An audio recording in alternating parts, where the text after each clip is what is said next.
அதிகாரம் 3. சாலமோன் எகிப்தின் ராஜாவாகிய பார்வோனோடு சம்பந்தம் கலந்து பார்வோனின் குமாரத்தியை விவாகம் பண்ணி தன்னுடைய அரமனையையும் கர்த்தருடைய ஆலயத்தையும் எருசலேமின் சுற்றுமதிலையும் கட்டி தீர்மட்டும் அவன் அவளை தாவீதின் நகரத்தில் கொண்டு வந்து வைத்தான். அந்நாட்கள் மட்டும் கர்த்தருடைய நாமத்திற்கு ஒரு ஆலயம் கட்டப்படாதிருந்ததினால் ஜனங்கள் மேடைகளிலே பலியிட்டு வந்தார்கள். சாலமோன் கர்த்தரிடத்தில் அன்பு கூர்ந்து தன் தகப்பனாகிய தாவீதின் கட்டளைகளில் நடந்தான். ஆனாலும் அவன் மேடைகளிலே பலியிட்டு தூபம் காட்டி வந்தான். அப்படியே ராஜா பலியிட கிபியோனுக்கு போனான். அது பெரிய மேடையாய் இருந்தது. அந்த பலிபீடத்தின் மேல் சாலமோன் 1000 சர்வாங்க தகன பலிகளை செலுத்தினான். கிபியோனிலே கர்த்தர் சாலமோனுக்கு ராத்திரியில் சொப்பனத்திலே தரிசனமாகி, நீ விரும்புகிறதை என்னிடத்தில் கேள் என்று தேவன் சொன்னார். அதற்கு சாலமோன், என் தகப்பனாகிய தாவீது என்னும் உமது அடியான் உம்மை பற்றி உண்மையும் நீதியும் மன நேர்மையுமாய் உமக்கு முன்பாக நடந்தபடியே தேவரீர் அவருக்கு பெரிய கிருபை செய்து அந்த பெரிய கிருபையை அவருக்கு காத்து இந்நாளில் இருக்கிறபடியே அவருடைய சிங்காசனத்தில் வீற்றிருக்கிற ஒரு குமாரனை அவருக்கு தந்தீர். இப்போதும் என் தேவனாகிய கர்த்தாவே, தேவரீர் உமது அடியேனை என் தகப்பனாகிய தாவீதின் ஸ்தானத்திலே ராஜாவாக்கினீரே. நானோவென்றால் போக்குவரவு அறியாத சிறு பிள்ளையாயிருக்கிறேன்.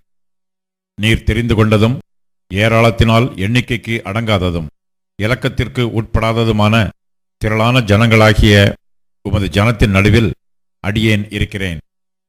ஆகையால் உமது ஜனங்களை நியாயம் விசாரிக்கவும் நன்மை தீமை இன்னதென்று வகையறுக்கவும் அடியனுக்கு ஞானமுள்ள இருதயத்தை தந்தருளும்.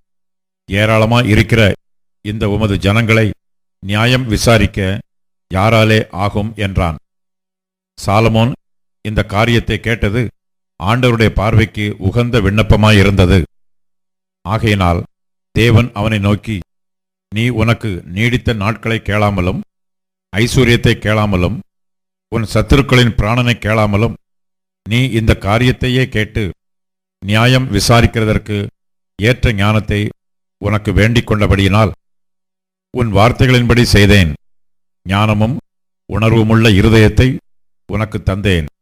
இதிலே உனக்கு சரியானவன் உனக்கு முன் இருந்ததுமில்லை, உனக்கு சரியானவன் உனக்கு பின் எழும்புவதுமில்லை. இதுவுமன்றி நீ கேளாத ஐஸ்வர்யத்தையும் மகிமையையும் உனக்கு தந்தேன்.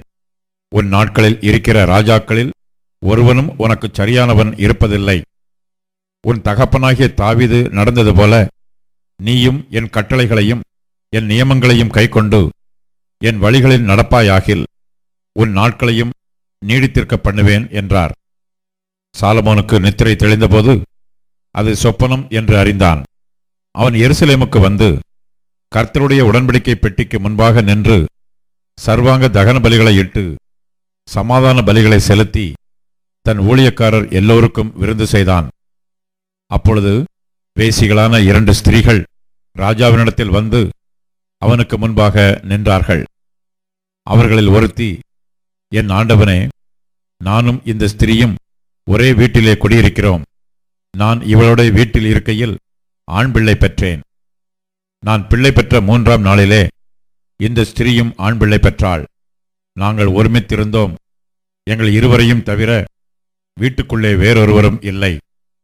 ராத்திரி தூக்கத்திலே இந்த ஸ்திரீ தன் பிள்ளையின் மேல் புரண்டு படுத்ததினால் அது செத்துப்போயிற்று. அப்பொழுது உமது அடியாள் நித்திரை பண்ணுகையில் இவள் நடு ஜாமத்தில் எழுந்து என் பக்கத்திலே கிடக்கிற என் பிள்ளையை எடுத்து தன் மார்பிலே கடத்தி கொண்டு செத்த தன் பிள்ளையை எடுத்து என் மார்பிலே கடத்திவிட்டாள். என் பிள்ளைக்கு பால் கொடுக்க காலமே நான் எழுந்திருந்த போது அது செத்து கிடந்தது. பொழுது விடிந்தபின் நான் அதை உற்று பார்க்கும்போது அது நான் பெற்ற பிள்ளை அல்லவென்று கண்டேன் என்றாள். அதற்கு மற்ற ஸ்திரீ, அப்படியல்ல, உயிரோடு இருக்கிறது என் பிள்ளை, செத்தது உன் பிள்ளை என்றாள். இவளோ, இல்லை, செத்தது உன் பிள்ளை, உயிரோடு இருக்கிறது என் பிள்ளை என்றாள். இப்படி ராஜாவுக்கு முன்பாக வாதாடினார்கள். அப்பொழுது ராஜா, உயிரோடு இருக்கிறது என் பிள்ளை, செத்தது உன் பிள்ளை என்று இவள் சொல்லுகிறாள். அப்படியல்ல, செத்தது உன் பிள்ளை, உயிரோடு இருக்கிறது என் பிள்ளை என்று அவள் சொல்லுகிறாள் என்று சொல்லி ஒரு பட்டயத்தை கொண்டு வாருங்கள் என்றான். அவர்கள் ஒரு பட்டயத்தை ராஜாவினிடத்தில் கொண்டு வந்தார்கள்.